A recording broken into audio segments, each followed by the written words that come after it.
అదే RTV app వార్తల్ని క్షణాల్లో చదివే అవకాశం ఉంటుంది. ఒక న్యూస్ పేపర్, ఒక టెలివిజన్ ఛానల్ మీ చేతుల్లో ఎప్పుడూ ఉంటాయి. ఆంధ్రప్రదేశ్లో కేవలం 11 మెడికల్ కాలేజీలే ఉండేటి. ఈరోజు జగన్మోహన్ రెడ్డి గారు వచ్చిన తర్వాత అన్ని వసతులతో సర్వాంగ సుందరంగా ఈ విద్యార్థులందరూ బ్రహ్మాండంగా చదువుకునే విధంగా 17 మెడికల్ కాలేజీలను ఏర్పాటు చేయడం జరిగింది. అందులో భాగంగానే పులివెందుల కాలేజ్ చూస్తే ఈరోజు పోతా ఉండేవాళ్ళు కూడా చూస్తే అక్కడే నిలబడి ఒక 10 నిమిషాలు ఆ కాలేజీ వైపు చూసేటటువంటి పరిస్థితి ఉంది. అలాంటి గొప్ప కాలేజీకి 50 సీట్లు కేటాయిస్తే మాకు ఆ మెడికల్ కాలేజీ సీట్లే వద్దన్నటువంటి దుర్మార్గుడు మన చంద్రబాబు నాయుడు గారు అన్నటువంటి విషయాన్ని మనం గమనించాల్సినటువంటి అవసరం ఎంతైనా ఉంది.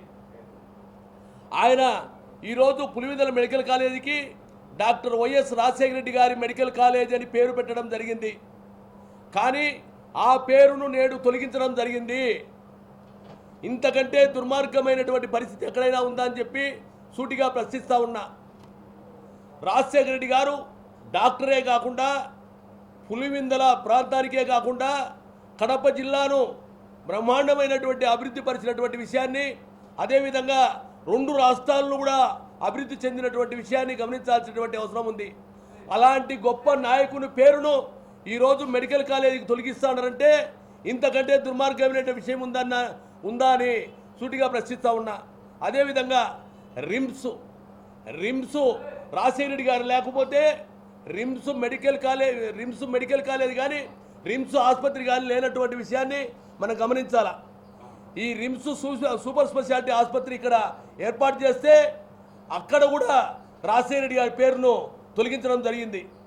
ఇంతకంటే దుర్మార్గమైనటువంటి చర్య ఏదైనా ఉందా అని చెప్పి నేను సూటిగా ప్రశ్నిస్తూ ఉన్నా. రాజశేఖర రెడ్డి గారు లేకపోతే రిమ్సే లేదన్నటువంటి విషయం, జగన్మోహన్ రెడ్డి గారు లేకుంటే పులివెందుల మెడికల్ కాలేజీ లేదన్నటువంటి విషయం, ఈరోజు రాజశేఖర రెడ్డి గారు అదేవిధంగా జగన్మోహన్ రెడ్డి గారు లేకుంటే కడప జిల్లా అభివృద్ధి లేదన్నటువంటి విషయాన్ని కూడా ప్రతి ఒక్కరూ గమనించాలని చెప్పి నేను కోరుతా ఉన్నా.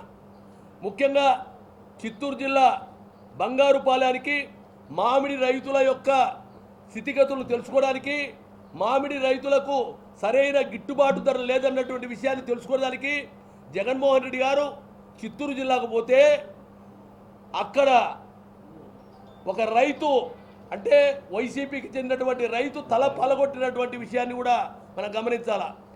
ఆయన జగన్మోహన్ రెడ్డి గారు ఆ రైతును పరామర్శించడానికి కారులో వచ్చి దిగుతూ ఉంటే అక్కడ ఎస్పీ గారు సిగ్గు శరం లేకుండా ఆయన్ను ఆపినటువంటి విషయాన్ని కూడా మనం గమనించాల్సినటువంటి అవసరం ఉంది. వైసీపీకి చెందినటువంటి రైతు తల పలగొడితే జగన్మోహన్ రెడ్డి గారు చూడకూడదా అని చెప్పి నేను ప్రశ్నిస్తూ ఉన్నా. అదేవిధంగా ఆ బంగారుపాలెనికి పోయినటువంటి పరిస్థితుల్లో ఆయన జెడ్+ కేటగిరీ ఉన్నటువంటి వ్యక్తి ఆయన ప్రెస్ మీట్లో మాట్లాడుతూ ఉంటే ఆయన ఎనికి పక్క కార్యకర్తలు కొడతా ఉన్నాయని కనీసం పోలీసులు అక్కడ లేనటువంటి పరిస్థితి. బంగారుపాలెంలో మామిడి పళ్ళ అమ్మే ఆ మండీ దగ్గరికి పోతే అక్కడ కనీసం ఒక్క పోలీసు కూడా లేనటువంటి విషయాన్ని గమనించాలా. ఈరోజు పరిస్థితి చూస్తే జగన్మోహన్ రెడ్డి గారిని అంతమొందించాలని చెప్పి కూటమి ప్రభుత్వం భావిస్తానట్టు అర్థమవుతా ఉంది. ఇవన్నీ కూడా చూసి ఏదో విధంగా అంతమొందించడానికి రిహార్సల్ చేస్తా ఉన్నట్టు అర్థమవుతా ఉంది. జగన్మోహన్ రెడ్డి గారు ఏదైనా జరిగితే రాష్ట్రం అగ్నిగుండంగా మారుతుందన్నటువంటి విషయాన్ని గమనించాల్సినటువంటి అవసరం ఉంది.